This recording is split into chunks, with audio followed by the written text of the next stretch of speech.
الحمد لله رب العالمين والصلاة والسلام على سيد المرسلين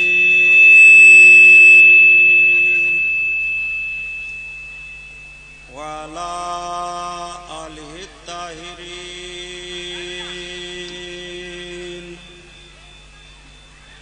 وأصحابه المطهرين وابنه الغوث العظم الجيلاني محي الدين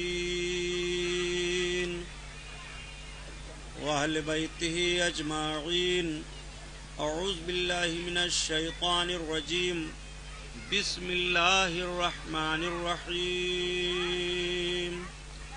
قال الله تعالى في القرآن العظيم والفرقان الحميد واتخذوا من مقام إبراهيم مصلى. صدق الله البصير القدير. ما صلی علی سیدنا مولانا محمد معدن الجود والکرم وعلی آلہ وبارک وسلم. صلاۃ و سلام علیک یا رسول اللہ. خیر و برکت کے لیے اور درود شریف پڑھ لیجئے.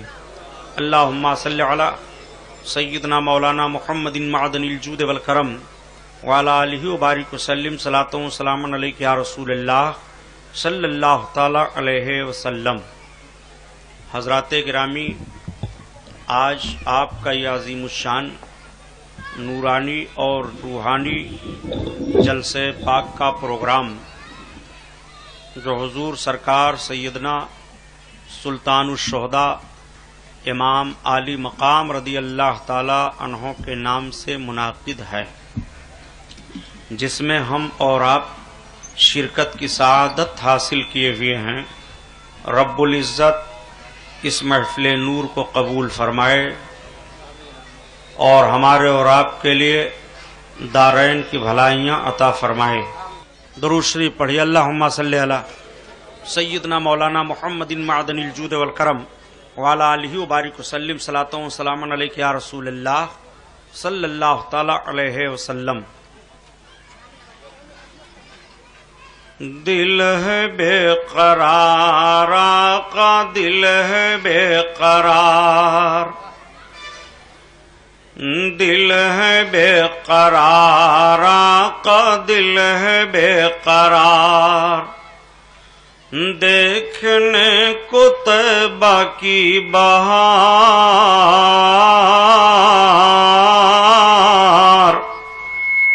دل ہے بے قرار آقا، دل ہے بے قرار. زر نہیں کہ چل سکوں میں، پر نہیں کہ اڑ سکوں، اور زور ہے نہ تاب ہے کہ اپنے در سے ٹل سکوں. زور ہے نہ تاب ہے کہ اپنے در سے ٹل سکوں. یا رسول اللہ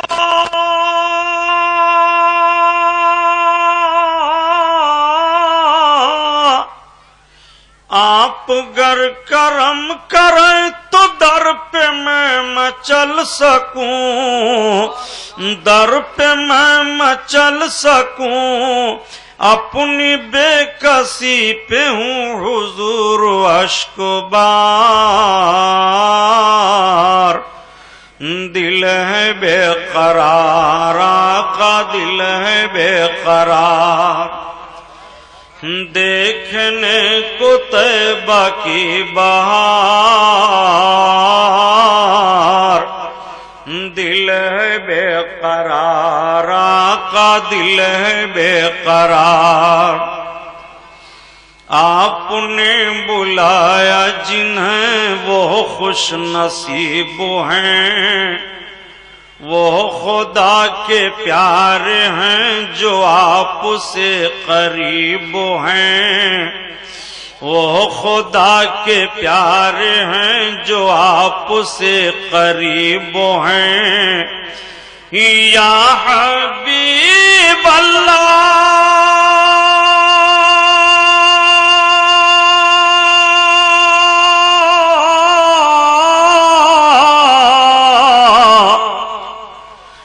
نظر ادھر بھی ہو کہ ہم بہت غریب ہیں، ہم بہت غریب ہیں، کب گھڑی وہ آئے گی، کب گھڑی وہ آئے گی ہے جس کا انتظار، دل ہے بے قرار، آقا دل ہے بے قرار، دیکھنے کو طیبہ کی بہار، دل ہے بے قرار، آقا دل ہے بے قرار۔ اور شامیانہ رحمتی وہاں پہ تنا ہوا، شامیانہ رحمتی وہاں پہ تنا ہوا، مجمع ملائکہ وہاں پہ لگا ہوا، مجمع ملائکہ وہاں پہ لگا ہوا، ہر کوئی بھکاری اس جگہ کا ہے بنا ہوا، ہر کوئی بھکاری اس جگہ کا ہے بنا ہوا، نور سے بھرا ہوا، نور سے بھرا ہوا مدینے کا دیار، دل ہے بے قرار، آقا دل ہے بے قرار، دیکھنے کو طیبہ کی بہار، دل ہے بے قرار، آقا دل ہے بے قرار۔ درود شریف۔ اللہم صلی علی سیدنا مولانا محمد معدن الجود والکرم وعلی آلہ وبارک وسلم، صلاۃ و سلام علیک یا رسول اللہ صلی اللہ تعالی علیہ وسلم کی شان سے حسان بولے، فدائے حامل قرآن بولے، غلام موتی ایمان بولے، وہ نکتہ رس دقیقہ دان بولے، ادب کا مطلع تابان بولے، وَأَحْسَنُ مِنْكَ لَمْ تَرَقَّتْ عَيْنِي وَأَجْمَلُ مِنْكَ لَمْ تَلِدِ النِّسَاءُ خُلِقْتَ مُبَرَّعًا مِنْ كُلِّ عَيْبٍ كَأَنَّكَ قَدْ خُلِقْتَ كَمَا تَشَاءُ۔ ہزار بار بشویم دہن سے مشک و گلاب، ہنوز نام تو گفتن کمال بے حد بیست۔ حضرات، یہ محرم الحرام شریف کا مہینہ چل رہا ہے، اس مہینے کی 10 تاریخ کو سرکار سیدنا امام عالی مقام رضی اللہ تعالی عنہ کی شہادت ہوئی کربلا کی سرزمین پر۔ وہ کربلا کا میدان جو کوفہ شہر کے قریب ہے، وہ کوفہ جو ملک عراق میں ایک شہر ہے۔ اللہ کے رسول صلی اللہ علیہ وسلم کے نواسے کی شہادت اسی میدان میں ہوئی۔ آج ہم اور آپ جب محرم کا مہینہ آتا ہے تو ضرور حضرت امام علی مقام کی یاد مناتے رہتے ہیں۔ یاد منانے کے بہت سارے طریقے ہیں، مجلسوں کے ذریعہ سے، حضرت امام حسین کا تذکرہ کر کے، حضرت امام حسین رضی اللہ تعالیٰ عنہ کے نام پر نیاز دلا کر کے، کھچڑے پکا کر کے، سبیلیں پلا کر کے، جواز کی جتنی صورتیں ہیں یاد منانے کی، ان سب طریقوں سے آپ سرکار سیدنا امام علی مقام کی یاد مناتے ہیں۔ کچھ ایسے بھی خرافات امام علی مقام کی یاد منانے میں آ گئے ہیں جن کی شریعت میں کوئی گنجائش نہیں ہے، اور شریعت نہ اس چیز کی اجازت دیتی ہے۔ ہمیں اور آپ کو اس پر عمل کرنا چاہیے۔ سرکار سیدنا امام علی مقام رضی اللہ تعالیٰ عنہ کی یاد یہی ہے جس انداز سے بیٹھ کر کے ہم اور آپ ان کا تذکرہ جمیل اور تذکرہ شہادت کر رہے ہیں۔ سرکار سیدنا امام علی مقام اللہ اکبر، شاہ است بادشاہ است، دین است دین پناہ است حسین، سرداد نداد دست در دست یزید، حقہ کی بنائے لا الہ است حسین، بادشاہ است حسین، شاہ است حسین۔ حضرت امام حسین رضی اللہ تعالیٰ عنہ بادشاہ ہیں، حضرت امام علی مقام شاہ ہیں۔ ایک بادشاہ کی سلطنت کی حد ہوتی ہے، وہ اپنے حدود مملکت کا بادشاہ ہوتا ہے، اس کے سلطنت کی ایک لکیر ہوتی ہے، وہ جہاں تک اس کے قبضہ اور ملکیت میں ملک ہوتا وہاں تک کا وہ شہنشاہ کہلاتا ہے، وہاں تک کا وہ بادشاہ کہا جاتا ہے۔ امام علی مقام کے بارے میں بڑی عقیدت و محبت سے کہا کہ شاہ ہست حسین بادشاہ ہست حسین، حسین شاہ ہیں، حسین بادشاہ ہیں۔ تو حسین کی بادشاہی اور شہنشاہی کہاں سے کہاں تک ہے، اسی بات کو میں آپ کے ذہن و فکر میں اتارنے کی کوشش کروں گا۔ اگر یہ میری بات آپ حضرات کے ذہن و فکر میں اتر جائے اور امام حسین کی محبت میں آنکھوں سے آنسو کے قطرے بہہ جائیں تو خدا کی قسم یہ تصور کر لو کہ امام پاک کی روح پاک کا فیضان آپ کی طرف متوجہ ہو گیا، سرکار امام علی مقام کی روح پاک خوش ہو گئی، اس لیے کہ امام علی مقام کی محبت میں جو آنکھیں بھیگتی ہیں، جو پلک تر ہوتے ہیں، جن نگاہوں سے آنسو کے قطرات بہتے ہیں، وہ آنکھیں بڑی اچھی ہوتی ہیں کہ محبت حسین میں بہ جائیں۔ امام علی مقام کی محبت میں آنسو کے قطرے ٹپک جائیں۔ امام علی مقام کی شہنشاہیت کہاں سے ہے اور کہاں تک ہے تو کسی اور سے نہ پوچھا جائے، کسی مفکر و مدبر سے آپ کو سوال کرنے کی ضرورت نہیں ہے، کسی مفکر سے پوچھنے کی ضرورت نہیں ہے، کسی ملک کے شہنشاہ سے پوچھنے کی ضرورت نہیں ہے۔ آؤ اس دربار عالی میں سوال کیا جائے جس دربار سے بڑھ کر کے کوئی دربار نہیں ہے، جس شہنشاہ سے بڑھ کر کے کوئی شہنشاہ نہیں ہے، جس حاکم سے بڑھ کر کے کوئی حاکم نہیں ہے، جس مالک سے بڑھ کر کے کوئی مالک نہیں ہے۔ آؤ اس کی بارگاہ میں سوال کیا جائے کہ حسین کی شہنشاہیت کہاں سے ہے اور کہاں تک ہے۔ جب یہ سوال کیا جائے گا تو آواز آئے گی، یہ پوچھنے والوں حسین کی شہنشاہیت پوچھ رہے ہو، حسین کی شہنشاہیت کا عالم تو ان کے نانا نے بیان فرما دیا کہ الحسن والحسین سید الشباب اہل الجنہ، حسن و حسین جنتی جوانوں کے سردار ہیں۔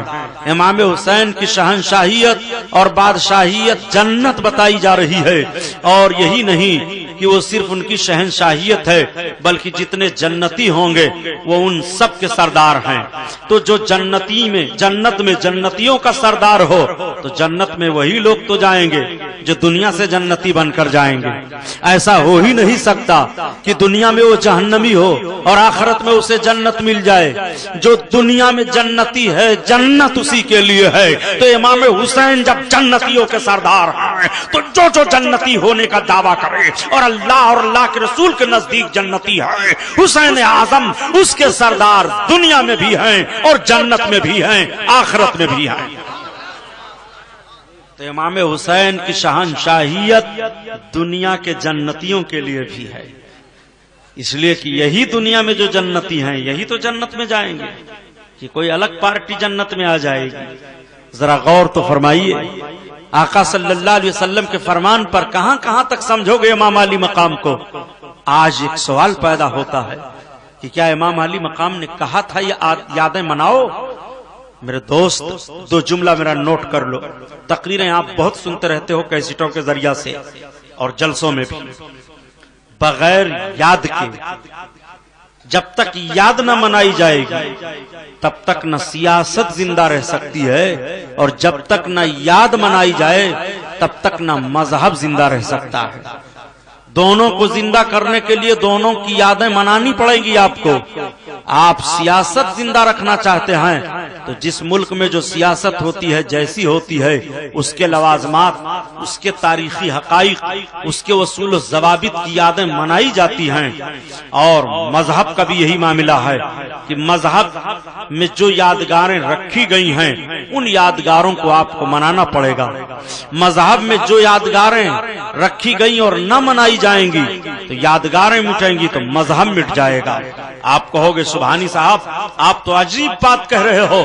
میں عجیب بات نہیں کر رہا ہوں، صرف ایک جملہ میرا آپ نوٹ کر لو ذہن پر کہ اللہ کے حبیب صلی اللہ علیہ وسلم ارشاد فرماتے ہیں کہ بنی الاسلام علی خمس شہادت ان لا الہ الا اللہ واشہد ان محمدا عبدہ ورسولہ واقام الصلاۃ وایتاء الزکاۃ والحج وصوم رمضان۔ میرے آقا فرماتے ہیں کہ اسلام کی بنیاد 5 چیزوں پر ہے۔ پہلی چیز اس میں سے یہ ہے کہ کلمہ طیب پڑھنا، یعنی گواہی دینا کہ اللہ کے علاوہ کوئی معبود نہیں ہے اور محمد صلی اللہ علیہ وسلم اللہ کے بندے اور اس کے رسول ہیں۔ اور دوسری چیز وہ اقام الصلاۃ اور نماز کا قائم کرنا۔ اب آپ ذرا غور فرما لیجئے، یہ نماز ایک یاد ہی تو ہے۔ 5 وقتہ آپ یاد منا رہے ہو، فجر کا وقت ہو گیا یاد منا رہے ہو، ظہر کا وقت ہو گیا یاد منا رہے ہو، عصر کا وقت ہو گیا یاد منا رہے ہو، عصر کا عشاء کا وقت ہو گیا یاد منا رہے ہو۔ رب کے محبوب ارشاد فرماتے ہیں وَإِقَامُ الصَّلَاةِ، اور نماز کا قائم کرنا یہ دوسرا رکن ہے۔ پتہ یہ چلا کہ نماز یہ یاد ہی تو ہے۔ اب اور آپ غور فرمائیے، آقا ارشاد فرماتے ہیں کہ دوسرا رکن نماز ہے وہ اقام الصلاۃ اور نماز کا قائم کرنا، اور تیسرا رکن ہے وہ ایتاء الزکات اور زکات کا دینا۔ ہر روز زکات دینا آپ پر فرض ہے نہیں، بلکہ جب آپ کے مال پر حولان حول گزر جائے، 1 سال کامل گزر جائے آپ کے مال پر اور آپ کے ضروریات سے مال ہو تو آپ زکات ادا کریں۔ آج سال کے اس دن پر آپ نے زکات دے دیا ہے، مال آپ کا تجارت میں گھومتا رہا، جب سال کا وہی دن آتا ہے تو پھر زکات آپ پر اب نکال دینا فرض ہے۔ آپ زکات کی یاد منا رہے ہیں، اس دن کی آپ یاد منا رہے ہیں، آپ زکات سے ہٹ کر کے آگے بڑھیے۔ آقا کریم صلی اللہ علیہ وسلم ارشاد فرماتے ہیں والحج، اور حج آپ کے اوپر حج فرض ہے۔ حج کے معاملات کو آپ دیکھ لیں تو خدا کی قسم ایمان تازہ ہو جاتا ہے۔ حاجیوں سے پوچھو حج آپ نے کیا ہے معاملہ کیا تھا، وہ کہے گا میں نے خانہ کعبہ کا طواف کیا ہے، زمزم شریف کا پانی پیا ہے، میں نے صفا اور مروہ کے درمیان دوڑ لگائی ہے، میں نے اپنے بال کو بنوایا ہے، میں مینا میں پہنچ کر کے قربانی کیا ہوں، میں عرفات میں پہنچ کر کے دعا مانگا ہوں، میں مزدلفہ میں پہنچ کر کے رات ٹھہرا ہوں۔ میں آپ سے پوچھنا چاہتا ہوں آخر یہ سب سارے معاملات ہیں کیا؟ آپ عرفات میں کیوں گئے؟ عرفات میں جانے کا نام معاملہ کیا ہے؟ آپ مینا میں قربانی کرنے کیوں گئے؟ آپ مزدلفہ میں رات میں آ کر کے کنکر پتھر میں اور اس ریت میں کیوں ٹھہرے ہیں؟ آپ نے زمزم شریف کا پانی کیوں پی لیا؟ آپ خانہ کعبہ کے کنارے کنارے گھومتے کیوں رہے؟ آپ کہو گے سبحانی صاحب ایسی بات بتا رہے ہو جو سمجھنے کے لیے بھی آپ کہہ رہے ہو، اور ایسی بات بتا رہے ہو جس پر کوئی کسی کا اعتراض نہیں ہے۔ جب حضرت ابراہیم علیہ الصلوۃ والتسلیم نے خانہ کعبہ کی بنیاد ڈالی تھی اور رب کی بارگاہ میں عرض کیا تھا مولا میں تیرے لیے گھر بنا رہا ہوں، کس جگہ پر خانہ کعبہ کو حضرت ابراہیم نے بنایا تھا؟ یہ خانہ کعبہ وہ خانہ کعبہ ہے پیارے کہ سب سے پہلے اللہ تعالیٰ نے اسی جگہ سے زمین کی جھاگ کو نکالا اور فرشتوں کے ذریعہ سے وہاں کعبہ بنایا۔ اس کے بعد حضرت آدم علیہ السلام نے کعبہ بنایا، حضرت آدم علیہ السلام کے بعد حضرت شیس نے کعبہ بنایا، حضرت شیس علیہ السلام کے بعد جب طوفان نوح آیا اور کعبہ غرق ہو گیا تو حضرت ابراہیم خلیل اللہ علیہ الصلوۃ والتسلیم نے بنایا۔ مگر حضرت ابراہیم خلیل اللہ علیہ الصلوۃ والتسلیم نے جب کعبہ بنانا شروع کیا تب ذرا مزاج دیکھیے، حضرت ابراہیم علیہ الصلوۃ والتسلیم پتھر اکٹھا کرتے ہیں، آپ کے صاحبزادے حضرت اسماعیل علیہ السلام ہیں، حضرت اسماعیل علیہ السلام باپ کو پتھر دیتے جا رہے ہیں، حضرت ابراہیم دیوار چنتے جا رہے ہیں، اور چاروں طرف سے جب دیوار کو چن کر کے چھت تک مکمل کر دیتے ہیں تو حضرت ابراہیم جس پتھر پر کھڑے ہو کر کے دیوار کو چن رہے تھے اب جب نیچے آ رہے ہیں تو وہ پتھر آہستہ آہستہ نیچے آ رہا ہے۔ پہلے جب دیوار اونچی ہوتی جاتی تھی اسی اعتبار سے پتھر اونچا ہوتا جاتا تھا، زمین کو پتھر چھوڑ رہا ہے، اونچا ہوتا چلا جا رہا ہے، اور جب حضرت ابراہیم پیغمبر نیچے اتر رہے ہیں تو پتھر نیچے نیچے چلا آ رہا ہے۔ جب آپ اپنے قدم کو پتھر سے ہٹا رہے ہیں تو دیکھا دونوں قدم پاک کا نشان بن گیا ہے۔ رب تعالیٰ نے اپنے محبوب کے اس قدم پاک کے نشان کو پسند فرما لیا اور قرآن میں ارشاد فرمایا وَاتَّخِذُوا مِن مَقَامِ إِبْرَاهِيمَ مُصَلًّى، اور مقام ابراہیم کو نماز پڑھنے کی جگہ بنا لو۔ آج بھی حاجی جاتا ہے تو مقام ابراہیم پر نماز ادا کر رہا ہے. میں پوچھنا چاہتا ہوں نماز تو حرم میں ادا ہی کر رہا ہے, مقام ابراہیم پر نماز ادا کرنے کی ضرورت کیا ہے؟ رب تعالیٰ کو اپنے محبوب کے پاؤں کے نشانات پسند آ گئے ہیں. رب تعالیٰ اس یادگار کو برقرار رکھ رہا ہے. اسی یادگار کا نام عبادت ہے. وَاتَّخَذُوا مِن مَّقَامِ إِبْرَاهِيمَ مُصَلًّى.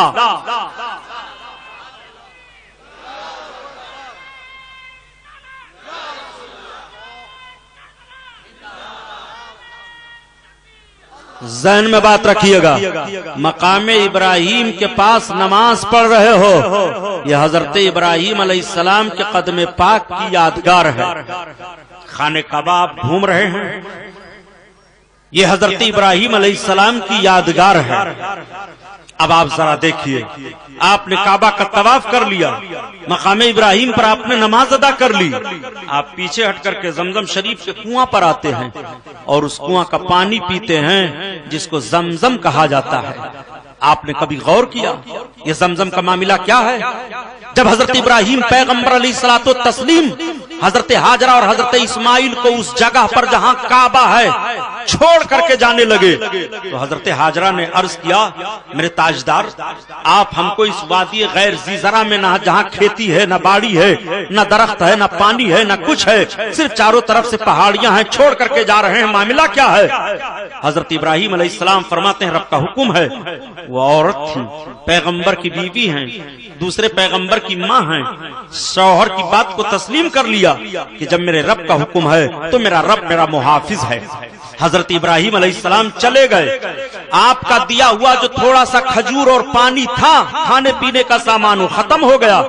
اب حضرت ہاجرہ رضی اللہ تعالی عنہا جب کچھ پانی نہیں پی رہی ہیں, کوئی غذا جسم میں نہیں جا رہی ہے, تو دودھ خشک ہو گیا.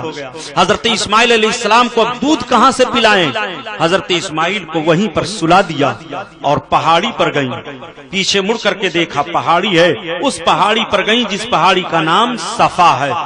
حضرت ہاجرہ اس پہاڑی پر چڑھ کر کے دیکھنے لگی کہ کسی طرف پانی ہے کہ نہیں ہے, کوئی آدمی آ رہا ہے کہ نہیں آ رہا ہے, کوئی سہارا میرا ہے کہ نہیں ہے. حضرت ہاجرہ خدا کی عبادت کی نیت سے نہیں پہاڑی پر گئی ہیں, بلکہ نبی کی محبت میں گئی ہیں. حضرت اسماعیل علیہ السلام نبی ہیں, ان کے صاحبزادے ہیں, اپنے صاحبزادے کی محبت میں پہاڑی پر چڑھ کر کے چاروں طرف دیکھ رہی ہیں. کچھ نہیں دکھائی دیا, نیچے اتری, قدم آگے بڑھا, جب تھوڑی سی ہموار زمین ملی تو تیز دوڑ دیتی ہیں. جب دوسری پہاڑی پر چڑھی تو اس پہاڑی کا نام مروہ ہے, اور جب مروہ پہاڑی پر چڑھی تو پھر چاروں طرف دیکھنے لگتی ہیں, کوئی چیز نہیں دکھائی دے رہی ہے. مروہ پہاڑی سے پھر اتر رہی ہیں اور اترتے ہوئے پھر چل رہی ہیں. پھر اس ہموار زمین پر پہنچی جو زمین برابر ہے تھوڑا سا حصہ, تیز دوڑ پڑی اور پھر صفا پہاڑی پر آ گئی.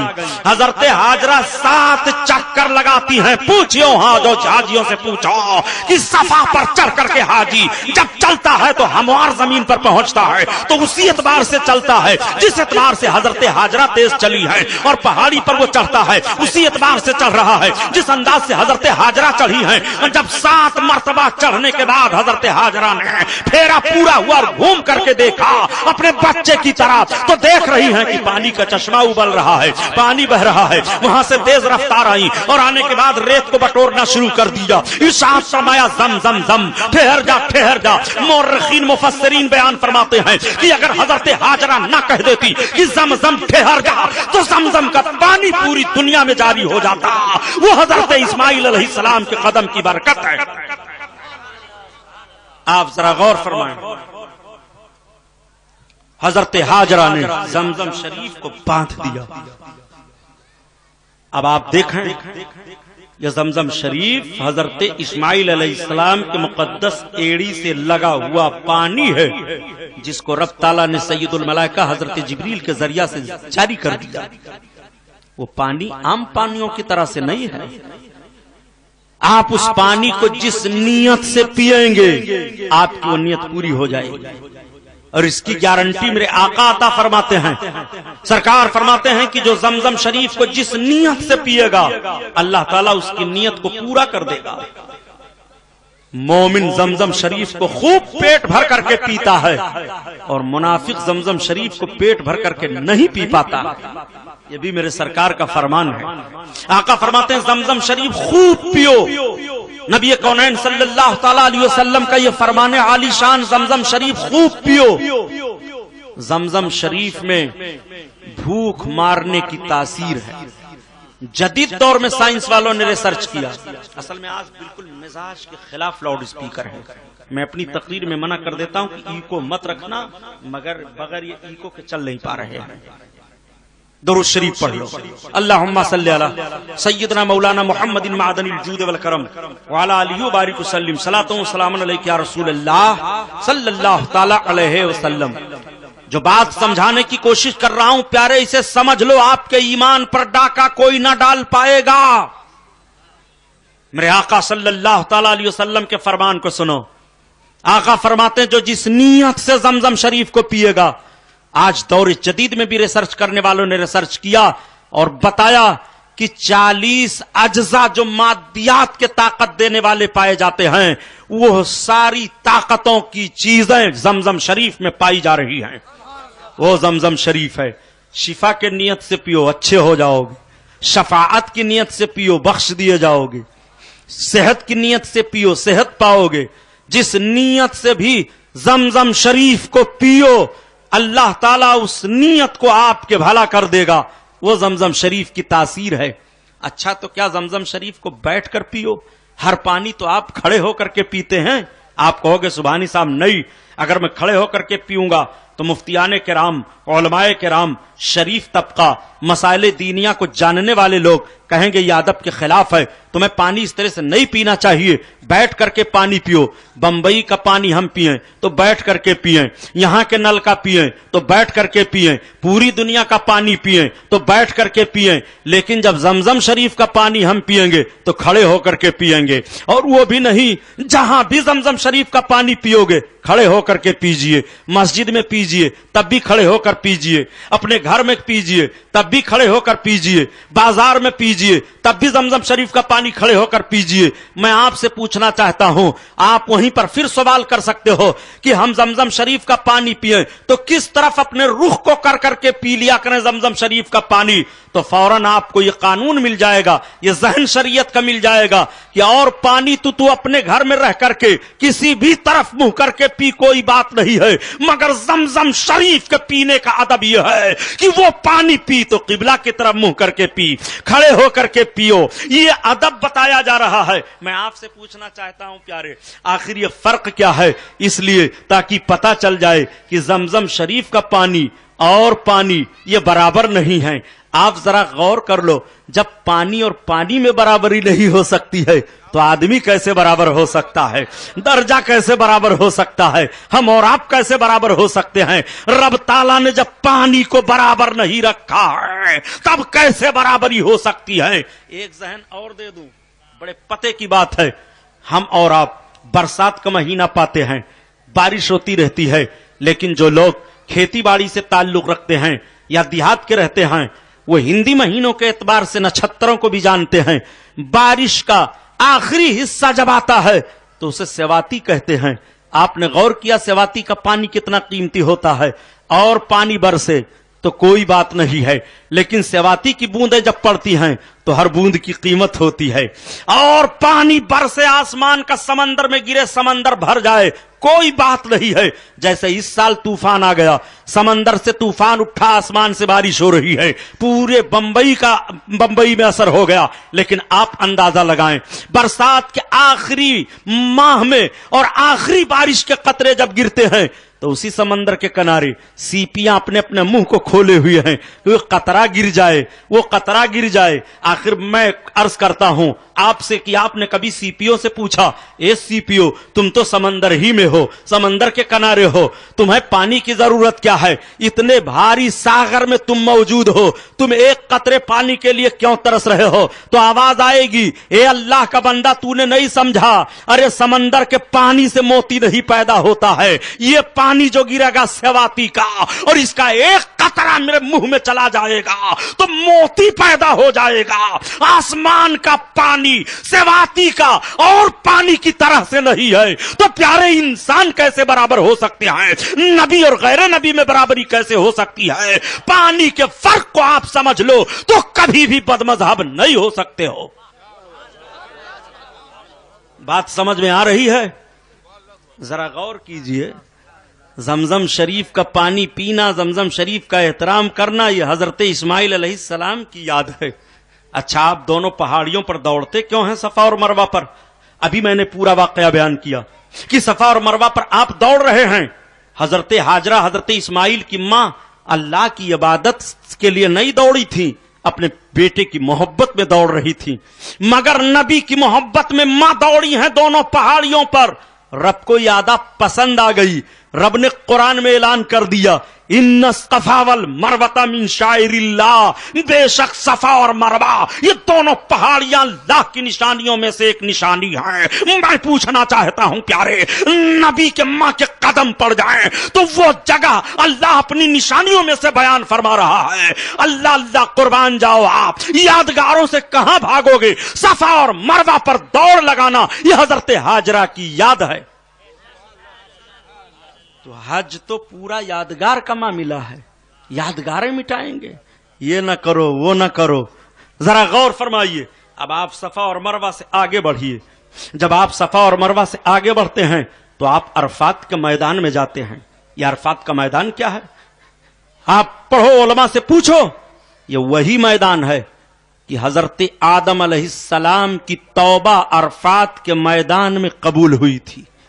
اور جس جگہ پر حضرت حوا حضرت آدم ملے اور توبہ قبول ہوئی، آج بھی وہاں عرفات کے میدان میں ایک کھمبا ہے جس کو جبل رحمت کہا جاتا ہے. اس پورے میدان میں 9 تاریخ کی ذی الحجہ کو سارے لوگ اکٹھا ہوتے ہیں اور اکٹھا ہو کر کے اپنے رب کی بارگاہ میں معافی مانگتے ہیں اپنے گناہوں کی. اس لیے کہ حضرت آدم علیہ السلام اسی میدان میں جب پہنچے تھے، رب تعالیٰ نے ان کی لغزش کو قبول فرما کر کے معاف کر دیا تھا. حضرت آدم علیہ السلام کی اولادیں اس میدان میں جب پہنچ جائیں گی اور اپنے خطاؤں کی معافی مانگیں گی تو جب آدم کی لغزش کو رب تعالیٰ نے معاف فرما دیا تو ابن آدم اپنی غلطیوں کو رو کر کے مانگیں گے معافی، رب تعالیٰ معاف فرما دیتا ہے. عرفات کا میدان میں جانا حضرت آدم علیہ السلام کی یادگار ہے اور حج کا سب سے بڑا رکن یہی بن جاتا ہے. سارے ارکان ادا کرتے رہو لیکن اگر 9 ذی الحجہ کو عرفات کے میدان میں آپ نہ گئے تو آپ حاجی نہیں ہوں گے. اور ارکان چھوٹ جائیں تو اس کے لیے دم دے دو، لیکن اگر عرفات کے میدان میں جانا چھوٹا تو دم نہیں ہے، آپ حاجی نہیں ہوں گے. حضرت آدم علیہ السلام کی یادگار ہے عرفات کے میدان میں جانا. یادگاروں کو کہاں کہاں مٹاؤ گے؟ اس پر زور دیجئے اور سمجھیے. ایک جملہ اور عرض کر دوں. آج کچھ لوگ نجدی ذہن و فکر رکھنے والے یہ شور و غوغا کرتے رہتے ہیں کہ یہاں تو ہمارے پیچھے آپ نماز نہیں پڑھتے، ہمارے کاندھے سے کاندھا آپ نہیں ملاتے، ہمارے ساتھ آپ مسجد میں نہیں جاتے ہیں، مگر جب حج کرنے کے لیے جاتے ہیں تو آپ کہاں نماز پڑھتے ہیں؟ ہم نے کہا ہم حرم شریف میں نماز پڑھتے ہیں، مسجد نبوی میں نماز پڑھتے ہیں، جہاں وقت ہوا وہیں نماز پڑھتے ہیں. کہا صاحب حج جب آپ کرنے جاتے ہیں تب کہاں نماز پڑھتے ہیں؟ ہم نے کہا حج کا معاملہ کیا، حج تو الگ فریضہ ہے، نماز تو الگ ہے. جو 5 وقتہ نماز یہاں ہے وہی 5 وقتہ نماز وہاں ہے. حج کے لیے کوئی الگ سے نماز نہیں ہے. جس دن تم عید اضحیٰ کی نماز یہاں پڑھ رہے ہو کوئی حاجی نماز نہیں پڑھتا ہے وہاں عید اضحیٰ کی، وہ قربانی کر رہا ہے. حاجیوں پر عید اضحیٰ کی نماز نہیں ہے اور نہ حج کے لیے کوئی نماز ہے. جو نماز 5 وقتہ یہاں فرض ہے وہی 5 وقتہ نماز وہاں فرض ہے. حج ایک الگ فریضہ ہے، نماز ایک الگ فریضہ ہے. کتنا دھوکہ یہ دیا کرتے ہیں. اس میں بھی میرے سرکار کا علم غیب پوشیدہ ہے. میرے آقا اگر عرفات کے میدان میں جا کر کے اور الگ سے حج کی نیت سے کوئی نماز پڑھا دیتے تو دستور بن جاتا. میرے آقا کی نگاہ نبوت دیکھ رہی ہے کہ کچھ ایسے بھی ہوں گے جن کا دل دین سے خالی ہوگا، زبانی دعویٰ ہوگا، ان کی حکمرانی ہوگی، کتنا بڑا ظلم ہوتا. اس لیے خالی حج حج ہے. جو 5 وقتہ نمازیں یہاں ہیں وہی 5 وقتہ نمازیں وہاں ہیں. اب اس میں بھی فرق آپ دیکھ لو. عرفات کے میدان میں 9 تاریخ کو سب جمع ہو گئے. جمع ہونے کے بعد دعا مانگ رہے ہیں, ظہر اور عصر کی نماز ادا کر رہے ہیں. امام صحیح العقیدہ ہے تو ظہر کی نماز امام کے پیچھے پڑھو, صحیح العقیدہ نہیں ہے تو آپ الگ سے پڑھو. آپ کے اپنے لوگ ہیں تو جماعت کر کے اپنے لوگ پڑھو.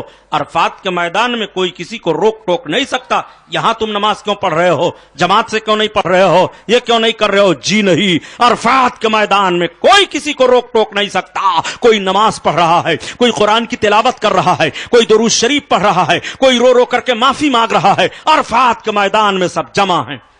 ظہر کی نماز ادا کیا, عصر کی نماز ادا کیا. ظہر کی نماز ظہر کے وقت میں, عصر کی نماز عصر کے وقت میں عرفات کے میدان میں. اب جب دن غروب ہو گیا تب حاجی لوگ عرفات کے میدان سے نکلنے لگتے ہیں.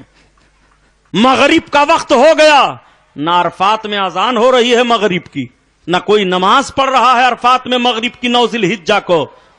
اختیار رسول پر گفتگو کرنے والے نجد کی بدماش اولادو, میں تم سے پوچھنا چاہتا ہوں, اپنے نبی کا اختیار کہاں کہاں دیکھو گے؟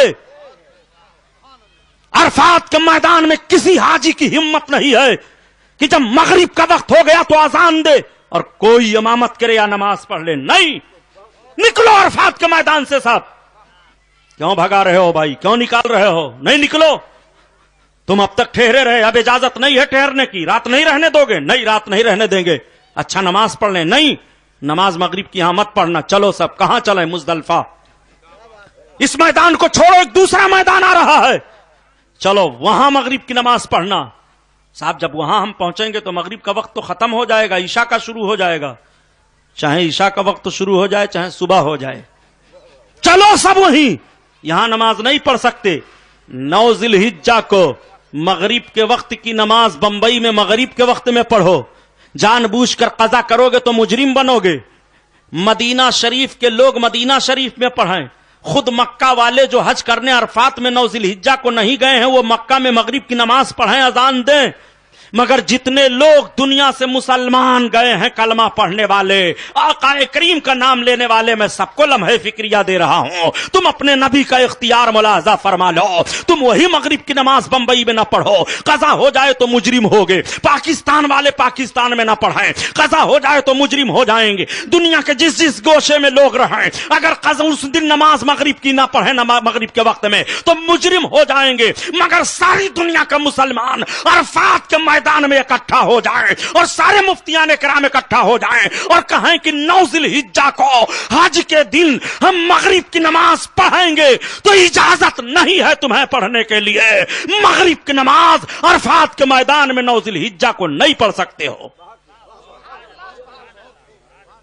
تو کیا قرآن نے کہیں بیان کیا ہے کہ 9 ذی الحجہ کو عرفات کے میدان میں مغرب کی نماز نہ پڑھنا, مزدلفہ میں پڑھنا؟ قرآن میں تلاشو, دکھاؤ قرآن میں کہیں ہو تو. ہر بات قرآن میں تلاشو.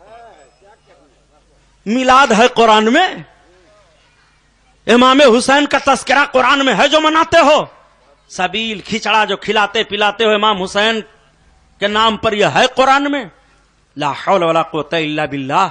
امام حسین کے نام پر کھانا بھی نہیں برداشت کر پاتے ہو پیارے, اتنی عداوت تمہیں ہو گئی ہے. دعوت دیتے ہو اپنے دوست کو, ذرا آ جائیے گا, میرے وہاں ولیمہ کی دعوت ہے, میرے وہاں عقیقہ کی دعوت ہے, آپ آ جائیے گا, میرے وہاں پارٹی ہے, آپ آ جائیے گا, میں نے دکان لی ہے, میں نے دعوت کی ہے, آ جائیے گا. پیارے کھانوں کی نسبت آپ اپنے طور پر تو کیا کرتے ہو, یہ شادی کا کھانا ہے, یہ ولیمہ کا کھانا ہے, یہ میرے دوست کا کھانا ہے, یہ عقیقہ کا کھانا ہے, یہ جنم دن کا کھانا ہے, سالگرہ کا کھانا ہے. سالگرہ مناتے ہیں اپنے بچوں کا, اخباروں میں دیتے ہیں. میں آپ سے پوچھنا چاہتا ہوں, ان ساری چیزوں کی طرف کھانے کی نسبت کر دو تو گٹا گٹ نکلتے چلے جا رہے ہیں. اور اگر آپ نے کہہ دیا غوث پاک کا مرغا ہے, بالکل حرام. امام علی مقام کا کھچڑا ہے, ارے غلط, بالکل نہیں کھانا چاہیے. کیوں بھائی؟ یہ کہہ دیا گیا کہ یہ امام حسین کا کھانا ہے, نسبت کر دی گئی تو حرام ہو گیا کھانا. لاؤ کہیں بھی نسبت کرنے سے کھانا حرام ہوا ہو تو تمہیں شرم آنی چاہیے. قرآن میں رب بیان فرماتا ہے اگر کہیں دکھاؤ کہ حاجیوں 9 ذی الحجہ کو عرفات کے میدان میں تم مغرب نہ پڑھنا، مزدلفہ میں پڑھنا، کہو گے سبحانی صاحب قرآن میں نہیں ہے، رسول کی حدیث میں ہے. تو قرآن تو اعلان کر رہا ہے کہ نماز کو نماز کے وقتوں میں ادا کرو، نماز کو نماز کے وقتوں میں ادا کرو. رب تعالیٰ نے ارشاد فرمایا ہے کہ نماز اپنے وقتوں پر فرض ہے، اس کے وقت میں ادا کرو. تو عرفات کے میدان میں آپ وقت الٹ کیوں رہے ہیں جناب؟ قرآن پر زیادتی کیوں کر رہے ہیں؟ کیا قرآن چھوڑ کر کے رسول کی حدیث پر عمل کرنا چاہیے؟ آپ سمجھتے نہیں ہو تو ان کے چکر میں پھنس جاتے ہو، عقیدہ بگاڑ رہے ہو. آؤ ذرا اپنے آقا کا اختیار ملاحظہ فرماؤ. قرآن اعلان کر رہا ہے کہ نماز اپنے وقتوں میں فرض ہے، ہر نماز کو اس کے وقت میں ادا کی جائے، مگر مغرب کی نماز 9 ذی الحجہ کو عرفات کے میدان میں نہیں پڑھ سکتے ہو. نعرہ تکبیر، نعرہ رسالت، جشن شہید اعظم علماء اہل سنت علامہ سبحانی صاحب قبلہ، نعرہ تکبیر، نعرہ رسالت، سبحان اللہ. سب پہنچ گئے مزدلفہ میں.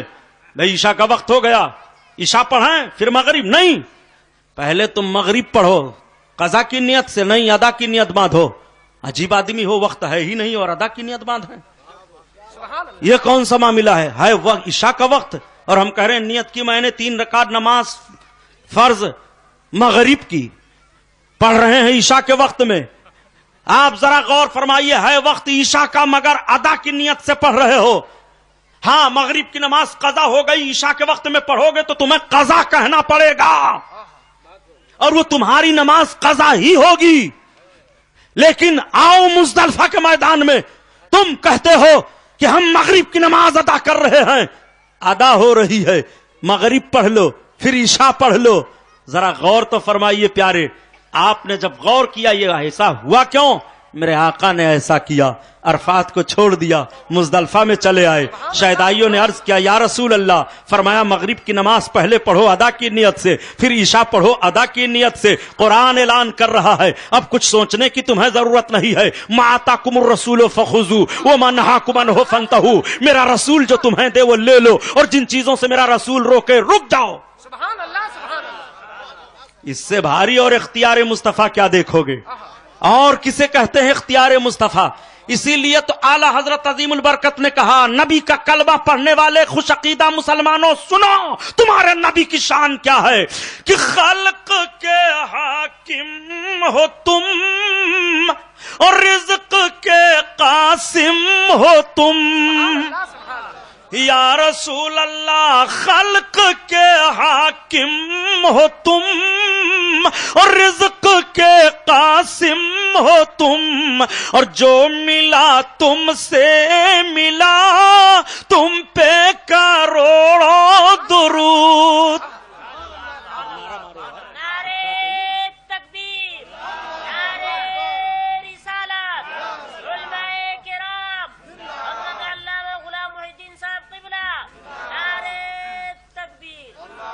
تو مزدلفہ میں ٹھہرنا یادگار ہے، کعبہ کا طواف کرنا یادگار ہے، زمزم شریف کا پانی پینا یادگار ہے، صفا اور مروہ پر دوڑ لگانا یادگار ہے. یہ منڈی مڈانا. اب جب آپ طواف کر چکے، اگر آپ نے عمرہ کیا طواف کر لیا، آپ عمرے کے ارکان سے فارغ ہو گئے تو سر چھلاؤ چاہے بال چھوٹا کراؤ. یہ کہاں قرآن شریف میں ہے کہ ماں بال مڈواؤ؟ حج کے ارکان پر غور کر لو تو کبھی اعتراض نہیں کرو گے آقا کی عظمت پر. میرے سرکار نے حکم دے دیا کہ سر کو چھلاؤ، بال بنواؤ. میں غور کرنے لگا، حیرت صاحب مولانا میراج صاحب ہیں کہ چلے گئے، کہ آخر یہ سر کیوں چھلایا جاتا ہے؟ عرفات کے میدان سے جب پلٹ کر کے ہم آئے مزدلفہ میں رات گزار دیا، سویرے کے ٹائم ہم نے قربانی کر لی، تو اب سر چھلا میں تو محاورے میں وہ لوگ بولتے ہیں نا کہ سر چھلا دوں گا. انہیں اتنا بے عزت کروں گا کہ سر چھلا دوں گا. جب کسی کو کوئی سماج میں سزا دیتے تھے لوگ تو کہتے تھے اس کے سر کو چھلا دو یا 3 طرح سے اس کا بال کاٹ دو اور گدھے پر بیٹھا کر گھماؤ کہ یہ مجرم ہے مجرم. عرفات کے میدان میں ہر اللہ کا بندہ جمع ہونے والا اپنے آپ کو رب کی بارگاہ میں اقرار کرتا ہے مولا میں مجرم ہوں. مجرم ہو تو سر چھلاؤ, اپنے جرم کا اقرار کرو. حاجی سر چھلا کر اپنے جرم کا اقرار کرتا ہے مولا اب معاف فرما دے میں مجرم ہوں مجرم ہوں. ندا آتی ہے میرے بندے جا تو نے اپنے جرم کا اقرار کر لیا معافی مانگ لیا میں نے معاف کر دیا. نعرہ تکبیر, نعرہ رسالت, علماء اہل سنت, جشن شہید اعظم علامہ سبحانی صاحب قبلہ, نعرہ تکبیر, نعرہ رسالت.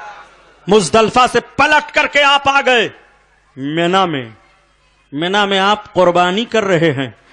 یہ حضرت ابراہیم علیہ السلام کی یادگار ہے. حضرت ابراہیم نے حضرت اسماعیل کے لیے قربانی پیش کی تھی مگر حضرت اسماعیل کی گردن نہ کٹی تھی, ان کے جگہ پر دمبا ذبح ہوا. قربانی تو ہوئی, یہ یادگار ہے. تو مینا میں قربانی کرو یہ یادگار ہے. اچھا ایک یادگار اور ہے, حاجیوں سے پوچھو 3 کھمبے ہیں, اب تو کھمبا نہیں اب اس کو دیوار کی شکل میں کر دیا ہے, اس پر کنکری مارتے ہیں. کوئی جوتا پھینک کر مارتا ہے, کوئی چپل پھینک کر مارتا ہے, کچھ لوگ چھتریے پھینک کر کے مار دیتے ہیں. اسی دباغ دوڑ میں اور مارنے میں مر بھی جاتے ہیں. اتنی بھیڑ ہوتی ہے کہ مر جاتے ہیں. اس کو کہتے ہیں جمرات. یہ کنکری کاہے مار رہے ہو بھائی؟ سبحانی صاحب آپ عجیب بات کر رہے ہو, کنکری کیوں مار رہے ہیں؟ شیطان کو ہم مار رہے ہیں. وہاں کہاں شیطان ہے؟ ارے شیطان کو اتنی چوٹ لگتی تو اتنی کنکریاں جب سے ماری جا رہی ہیں اور کب تک ماری جائیں گی پتہ ہی نہ لگتا وہ کہاں گیا. تو کیا شیطان چوٹ کھا رہا ہے آپ کی کنکری مارنے سے؟ یہاں بندوق بھالا چلاؤ اس کو کچھ پتہ ہی نہیں چلتا ہے, یہ کنکری مار رہے ہیں. کیسی بات کر رہے ہو؟ ہم شیطان کو مار رہے ہیں. مطلب یہ ہے کہ جب حضرت ابراہیم علیہ السلام حضرت اسماعیل کو لے کر کے خدا کی بارگاہ میں چلے تھے کہ قربانی پیش کروں گا تو شیطان حارج ہو رہا تھا, دخل ڈال رہا تھا, اور 3 مقام پر دخل اس نے ڈالا. حضرت ابراہیم نے مارا کنکری پھینک کر کے اس کو ذلیل و رسوا کیا. شیطان کی یہ ذلت و رسوائی جو حضرت ابراہیم و اسماعیل کے ذریعہ ہوئی رب تعالیٰ نے اس ادا کو پسند کر لیا, حج کا رکن قرار دے دیا جاتا ہے. اب جب اسماعیل اور ابراہیم کی قربانی کے لیے آؤ گے تو تمہیں اسی مقام پر مارنا پڑے گا جہاں انہوں نے شیطان کو مارا تھا. شیطان کو چوٹ تو نہیں لگ رہی ہے مگر ذلیل کیا جا رہا ہے, اس کو بے عزت کیا جا رہا ہے, اس کو رسوا کیا جا رہا ہے, اور سارے لوگ کنکری مار رہے ہیں. تو شیطان کی یادگار یہ ہے. سبحان اللہ, سبحان اللہ. عجیب معاملہ ہے یار, شیطان کو مار مار کر کے شیطان کو یاد کرو تو عبادت ہو رہی ہے. امام حسین کا دن آ جائے شہادت کا تو بدعت اور شرک اور حرام و ناجائز سب ہو گیا. ذرا غور فرمائیے, شیطان کو آپ نے مارا, حضرت ابراہیم علیہ السلام نے مارا تھا, تو کس کی یادگار منا رہے ہو؟ حضرت ابراہیم کی نا. تو شیطان یاد آتا ہے کہ نہیں یاد آتا ہے جب مارتے ہو؟ ہر آدمی منہ سے کہتا ہے میں شیطان کو مار رہا ہوں, تو شیطان کو رسوا کرتے ہوئے شیطان کو یاد کر رہے ہو. یہ حضرت ابراہیم علیہ السلام کی یادگار ہے. پورے حج کے ارکان کو ٹٹول ڈالو, حج کا ہر رکن کسی نہ کسی کی یادگار ہے. پتہ یہ چلا کہ یادگاروں کا منانا مذہبی طور پر مذہب نے جس یادگار کی اجازت دی ہے یہ عبادت ہے, عبادت ہے. رب فرماتا ہے وَاتَّخِذُوا مِن مَّقَامِ إِبْرَاهِيمَ مُصَلًّى, اور مقام ابراہیم کو نماز پڑھنے کی جگہ بنا لو. سبحان اللہ, سبحان اللہ. مینا کے میدان میں قربانی ہوئی, نہ حضرت اسماعیل علیہ السلام کی گردن کٹی, نہ خون بہا, نہ جنازہ تڑپا. کربلا کے میدان میں معاملہ کیا ہوا؟ کربلا کے میدان میں آخر حالات کیا ہوئے؟ کربلا کے میدان میں حضرت امام حسین کے جوان بیٹے شہید ہوئے, جوان بھتیجے کا جنازہ تڑپا, بھائی کا بازو کٹا, خیمہ جلا دیا گیا,